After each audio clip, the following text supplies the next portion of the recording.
कल्याण डोंबिवलीतील 65 बेकायदा इमारत प्रकरणामध्ये महापालिकेनं इमारतीमधील रहिवाशांना नोटिसा पाठवण्यास सुरुवात केली आहे। लवकरात लवकर घरं खाली करण्याचं त्यांनी म्हटलंय। पावसाळा सुरू झाला आहे, नागरिकांनी मुलांचे शाळेत ॲडमिशन केलंय। आता महापालिकेनं नोटिसा पाठवल्या आहेत। मुख्यमंत्र्यांनी शब्द दिला होता की एकाही नागरिकाला बेघर होऊ देणार नाही। आता केडीएमसी नोटिसा पाठवत आहेत।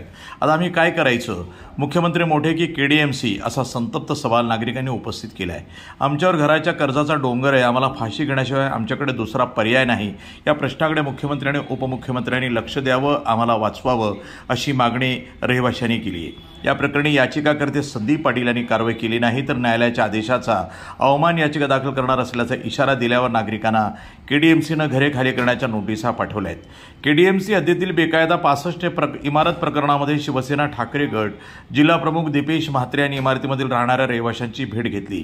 रहिवाशी यांनी त्यांची व्यथा मांडली आहे। या प्रकरणामध्ये जे काही करता येईल ते करण्याची ठाकरे गटाची तयारी आहे। मुख्यमंत्र्यांनी या इमारत प्रकरणी जे आश्वासन दिलं होतं त्यांच्या शब्दावर त्याने ठाम राहावं। या प्रकरणात कोणत्याही प्रकारचे राजकारण होऊ नये। मुख्यमंत्री जेव्हा सांगतात या इमारतींना रेग्युलाइज करू तर महापालिका प्रशासनाची हिंमत कशी होते या इमारतींना नोटिसा देण्याची? आम्ही मुख्यमंत्र्यांच्या दरबारामध्ये जाऊ असं विधान शिवसेना ठाकरे गटाचे दीपेश म्हात्रे यांनी केलं आहे। विषय आता पुन्हा एकदा चर्चेला आला आहे। पालिकेने नोटीस दिली, काय सांगाल? 65 इमारतीतील काही रहिवासी आहेत जे या आंदोलनामध्ये अग्रेसर होते, ते सर्व लोक आज मला भेटण्यासाठी इथे आलेले आहेत। मला मुख्यमंत्री माननीय देवेंद्र फडणवीस साहेब यांना एकच गोष्ट सांगायची आहे की मुख्यमंत्री साहेबांनी जे विधानसभेमध्ये जे आश्वासन दिलं होतं या 65 इमारतींसंदर्भात की या इमारतींवर कुठलीही कारवाई होणार नाही आणि या इमारतीतल्या लोकांना दिलासा मिळेल, त्यांनी त्यांच्या शब्दावर ठाम राहावं।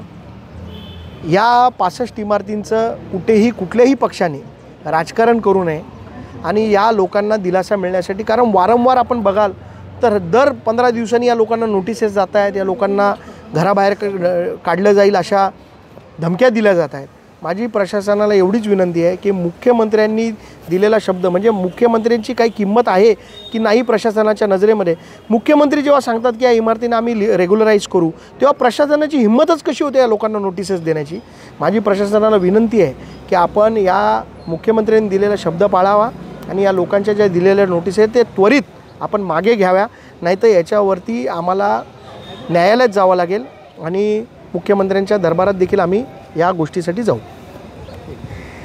रोहन गमरे, काय सांगा आपल्याला? आत्ताच्या घडीला जर का आपण बघायला गेलो तर बऱ्याच 6 महिन्यांपासून 65 बिल्डिंग हा जो विषय हा अख्ख्या महाराष्ट्रामध्ये गाजतोय। गेल्या 3 महिन्यापूर्वी जसं आपल्याला माहीत आहे की सीएम साहेबांनी आम्हाला स्टेटमेंट दिलं, कारण त्याच्या आधीची 3 महिने आम्हाला अक्षरशः रस्त्यावरती यायची वेळ आली होती। बट ॲट द एंड आम्हाला एकच माहीत होतं की सीएम साहेबांची जर का स्टेटमेंट आले तर ह्याच्याकडून आम्हाला काहीतरी रिलीफ भेटेल। बट आज कालपासून आत्ताच्या घडीला केडीएमसीकडून पुन्हा एकदा नोटिसेस पाठवायचं काम सुरू झालेलं आहे। म्हणजे एक्झॅक्टली आज आत्ताच्या घडीला शासन काय करतं आहे हे आम्हाला समजून येतं। सीएम साहेब स्टेटमेंट देतात, त्या स्टेटमेंटवरती जर का केडीएमसी करते, मग केडीएमसी मोठी आहे का सीएम साहेब मोठे आहेत हे आम्हाला समजून येत नाही। आज सीएम साहेबांनी खरं जसं 3 महिन्यापूर्वी त्यांनी जर स्टेटमेंट दिले, आज शब्द न शब्द आम्हाला आठवतं आहे की सीएम साहेबांनी सांगितलं होतं की त्या 65 बिल्डिंगमधल्या एकालाही मी कुणाला बेघर होऊ देत नाही। आज नोटीस आलं आहे, नोटीसमध्ये लिहिलं आहे की आम्ही तुम्हाला बेघर करतो, तुम्हाला काही करून पुढच्या 4 दिवसामध्ये 5 दिवसामध्ये घरं सोडायचे। मग आम्ही कुठे जायचं? आज मुलांचं शिक्षण आलेलं आहे, 8 दिवस झाले आमची मुलं शिक्षण कुठेतरी कुठल्या शाळेमध्ये आम्ही त्यांना ॲडमिशन केलेलं आहे। आज इकडून तिकडून कसं तरी पैसे काढून त्या पोरांचं आम्ही जे पण असेल फी असेल काय असेल ते आम्ही केलेलं। आता परत आम्ही त्यांना दुसरीकडे कुठेतरी फिरवायचं। ऑलरेडी आमच्यावरती EM आहे, आम्ही दुसरीकडे आम्हाला रस्त्यावरती आणल्यानंतर दुसरीकडे जायचं का कुठे जायचं? आज लोक बोलतात तुम्ही मुंबईच्या बाहेर का जातात? आज खरंच आत्ताच्या घडीला अशी कंडिशन आली, आम्हाला महाराष्ट्राच्या बाहेर कुठेतरी कानाकोपऱ्यात जावं लागणार आहे। आत्ताच्या घडीला आम्ही रत्नागिरीसारख्या ठिकाणी, मी वैयक्तिक रत्नागिरीवर आलो आहे, शिक्षण आमचं कुठेतरी गावी झालं आहे, 4 पैसे भेटतात म्हणून आम्ही मुंबईला आलो आहे। आज आम्ही काय करायचं? आज लोक बोलतात 30 लाखाचं तुम्ही घर घेतलं, EMI कडून आम्हाला 50 ते 60 लाख रुपये जाणार आहे। एका माणसासाठी 50 ते 60 लाख रुपये आम्ही कसे देणार? आणि आमचं ह्याच्यामध्ये चूक काय? आम्ही काय केलं होतं? आम्ही खोटे डॉक्युमेंट केले नव्हते, आम्ही खोटी घरं बांधली नव्हती।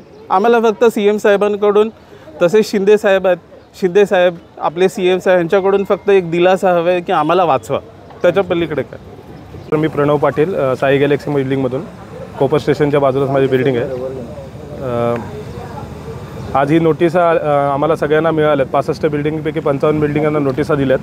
या नोटिसांनी परत आम्हाला आमची झोप उडवली आहे. गेले 6 महिन्यापासून आम्ही अक्षरशः वाईट कंडिशनमधून होतो. आम्ही पूर्ण फॅमिली सांभाळणं, मुलांचं शिक्षण आणि हे सगळं करत होतो. त्याच्यानंतर 20 मार्चमध्ये 21 मार्चला मुख्यमंत्री साहेबांनी जे आम्हाला आश्वासन दिलं की आम्ही कोणालाही बेघर करून देणार नाहीत, त्या दिवसापासून आम्ही चांगले दिवस काढत होतो. पण आजच्या घडीला आज जून महिन्याच्या 20 तारखेला 21 तारखेला सगळ्यांना नोटीस आहेत आणि हे राहतं घर आता आपल्याला सोडावं लागणार आहे.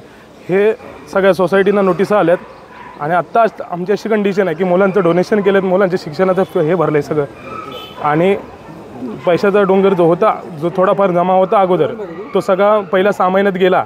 आता परत जमा होता तो सगळा मुलांच्या शिक्षणात गेला. आता आम्ही करायचं काय? आता आम्ही रस्त्यावर यायची वेळ आली आहे. या जर पावसाळ्यात जर आम्हाला रस्त्यावर जर सरकार काढत असेल तर ही आमच्यासाठी दुर्दैवाची गोष्ट आहे. आम्हाला फास घेऊन मरण्याशिवाय, आम्हाला कुटुंबासह मरण्याशिवाय आमच्याकडे काही पर्याय नाही राहिला आहे.